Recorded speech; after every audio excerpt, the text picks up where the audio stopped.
Ajudamos a melhorar sua performance, qualquer que seja a margem de lucro. Simples Nacional, lucro presumido e lucro real. Se você quer entender esses modelos tributários, se você tem dúvida, se você não sabe por onde começar, assista os nossos episódios, conta pra gente. Nós vamos falar neste primeiro episódio dos sistemas tributários, um cenário, um panorama sobre Simples Nacional, lucro presumido e lucro real.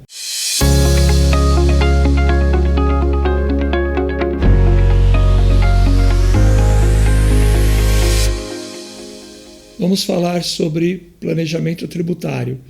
Com a virada de ano, é comum o empresário ficar em dúvida se ele está no regime certo em que ele paga imposto. Hoje nós temos os atuais regimes são Simples Nacional, lucro presumido, lucro real e como profissional autônomo na pessoa física, como produtor rural, são outras situações. Mas o nosso foco aqui hoje vai ser estar explicando e fazendo um bate-papo sobre esses regimes. Então, o mais comum é o Simples Nacional. Hoje ele pega, em média, 80% das empresas do Brasil. Quando nós olhamos para as empresas do Simples Nacional, são as que mais geram empregos também a nível nacional. Então, é uma política de economia social, as empresas do Simples, pois elas geram emprego. Elas podem não gerar arrecadação melhor para o país, mas ela cumpre o seu papel social. Depois das empresas do Simples, nós vamos para um outro grupo de empresas, que são as empresas do lucro presumido. Essas empresas do lucro presumido são aquelas que faturam até 78 milhões por ano, já quer dizer, já são empresas com um aporte de faturamento, com uma estrutura já melhor, assim, arrojada, vamos dizer assim, enquanto que no Simples nós temos o limite de 4 milhões e 800, no presumido nós temos esse limite de 78 milhões. Depois que nós temos também o lucro real. O lucro real serve para todas as empresas, independente de faturamento, independente de receita bruta. Mas o que muda entre um modelo e outro, né? O que muda entre o Simples e o presumido, o Simples e o real? Bom, nós vamos começar a falar de maneira genérica para depois a gente ir fatiando os temas. Então, quando eu penso no Simples Nacional, qual é a grande sacada? Eu tenho ali uma facilidade na maneira de pagar o imposto. Então, em uma única guia, o empresário ele paga o PIS, o COFINS, o imposto de renda, a contribuição social, o ICMS, o ISS e o IPI. Então, basicamente, 7 impostos em uma única guia, no dia 20 de cada mês. Então, com o Simples Nacional, fica mais fácil para o pequeno empresário fazer o seu recolhimento de impostos. Não quer dizer que a apuração, o controle do dia a dia seja tão simples ou seja simples. Então, nessa metodologia, nós estamos falando que no Simples Nacional nós temos o imposto federal, que é imposto de renda, PIS, COFINS, contribuição social, IPI e a contribuição previdenciária patronal, inclusa na DAS. Temos o ICMS sobre a operação de vendas e temos o ISS sobre a operação de serviços, centralizado em uma única guia. Isso é muito bom porque dá facilidade para que o empresário recolha esse imposto. Agora, quando nós saímos do modelo do Simples e vamos lá para o presumido, e o que é o lucro presumido? O governo fala assim, eu entendo que para atividade de comércio há um lucro de 8%. Então ele não se preocupa se você está tendo lucro ou prejuízo. A base de cálculo do imposto de renda vai ser 8% e da contribuição social 12%.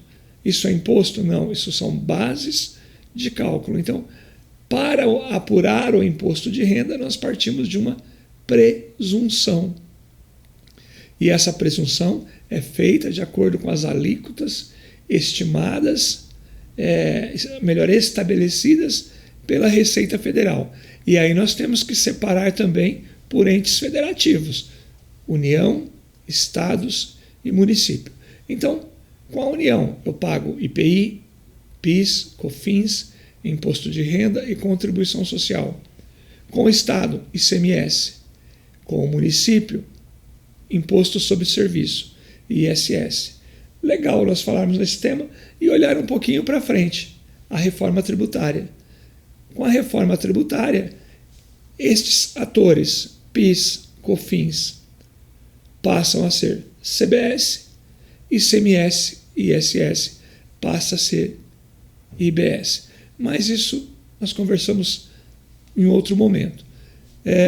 Feito essa reflexão, aí, ainda no lucro presumido, nós temos as contribuições patronais sobre a folha. Então, sobre a massa salarial, a empresa recolhe em média 28,8% sobre o que ela contrata ali e paga de remuneração ao empregado.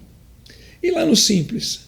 Lá no Simples está dentro da DAS um percentual do faturamento. Então quer dizer que é melhor eu optar pelo Simples, porque lá está tudo num lugar só? Depende. É necessário fazermos estudos tributários, que nós chamamos de planejamentos tributários, para definir o melhor modelo de tributação. Depois que nós falamos do lucro presumido, já falamos do Simples e do lucro presumido. Falei que tem o lucro real. Bom, o lucro real também eu tenho que apurar o imposto de acordo com as 3 esferas: União, Estado e município. Em que consiste o modelo do lucro real? O nome já nos ajuda a interpretar. Então, se eu tenho uma venda de 1 milhão, custo de 500 mil, despesa de 300, eu tenho 200 de lucro. Esses 200 nós chamamos de lucro apurado pela contabilidade. Partindo desse valor, nós vamos olhar para as despesas e custo que o fisco entende que são necessárias para a atividade. Porque se ali, naquele modelo, ele entender que tem uma despesa que não é necessária para a empresa, ele manda ajustar. E nós fazemos isso num documento chamado LALUR e LACONTE, para conhecer o lucro fiscal. Vou dar um exemplo. Se no final do ano a empresa apura o balanço anual dela, se esse for o modelo, pode ser mensal, trimestral, anual, com suspensão, com redução. Então, o lucro real ele tem N maneiras de nós trabalharmos com eles. Se vocês me perguntassem qual o sistema é o mais justo para a empresa, é o lucro real. Muitas vezes ela não é o mais econômico, mas através do lucro real você tem ali uma visão, um raio-x perfeito da empresa. Embora que com a contabilidade bem feita, nós temos esse raio-x no Simples e no presumido. Mas o real quer dizer o seguinte: se eu apurei lucro, eu pago imposto. Se eu tenho prejuízo, eu não pago imposto. Aí gera uma dúvida. É muito comum acontecer isso no nosso dia a dia de consultoria. Então se eu estou no real e eu tenho prejuízo, eu não pago imposto nenhum. Isso é mito, tá? Isso é falácia. Por quê? Só serve essa regra para o imposto de renda e para a contribuição social. Veja bem, somente para o imposto de renda e a contribuição social. Por quê? O PIS e o COFINS, futuro CBS, são pagos sobre a diferença da venda e da compra, em torno de 9,25%. Já o ICMS é uma regra do Estado de São Paulo ou qualquer outra unidade da federação, paga-se também pela diferença de débitos e créditos. Quando eu compro, eu adquiro crédito de impostos, porque está por dentro. Quando eu vendo, eu adquiro débitos de impostos, que também está por dentro do meu preço de venda. Então, a diferença entre o débito e o crédito é meu saldo. Se eu pago Se eu tenho mais crédito, eu fico com aquilo para os próximos meses ser utilizado. Se eu tenho mais débito, eu recolho o complemento para o governo. Diferente do modelo que vem por aí, do IBS. No IBS, esse conta corrente vai sendo monitorado dia a dia, a cada 10 minutos reprocessado, e se sobrar saldo credor, o fisco deve reembolsar o contribuinte, de maneira que não fique gerando créditos acumulados para frente. Já na prefeitura, eu tenho sempre só o débito. É uma regra específica de um percentual sobre o valor da prestação de serviço, que pode variar de um município para outro de 2% a 5%. Então, esses são os principais cenários tributários com que a gente trabalha. E aí, a pergunta de milhão: o que vale mais para o meu negócio? Ser uma empresa do Simples Nacional, ser uma empresa do lucro presumido ou ser uma empresa do lucro real? E a resposta é: depende. Ah, mas então a contabilidade é incerta? Não, a contabilidade é precisa.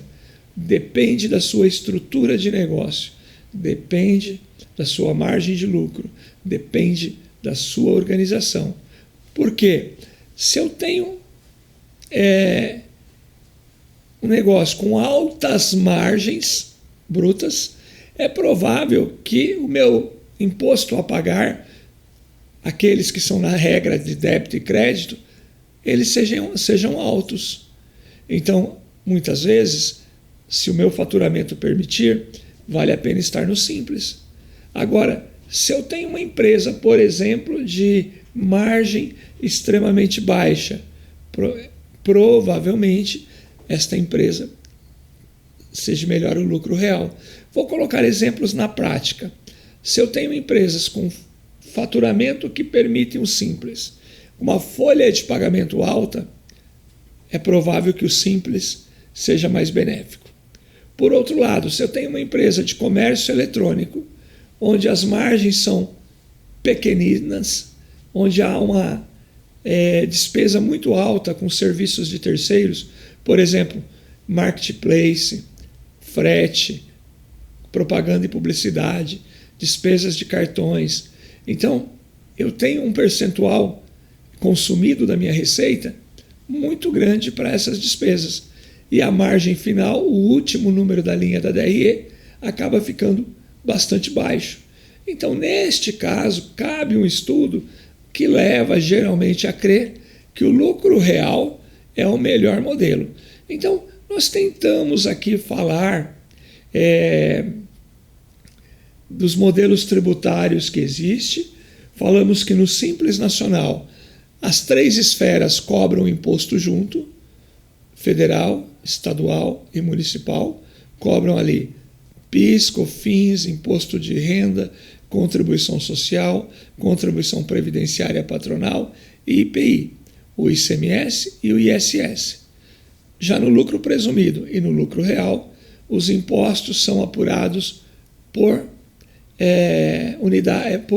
entidades governamentais. Por exemplo, a União cobra os impostos federais: IPI, PIS, COFINS, imposto de renda, contribuição social e previdência. O Estado cobra o ICMS, que será o IBS. A Prefeitura cobra o ISS, que será o IBS. Juntos, é claro, mas é essa a regrinha do jogo.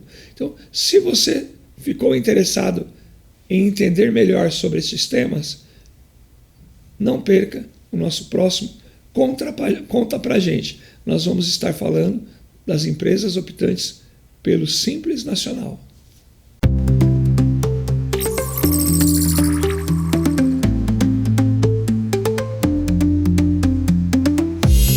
Ajudamos a melhorar sua performance, qualquer que seja a margem de lucro.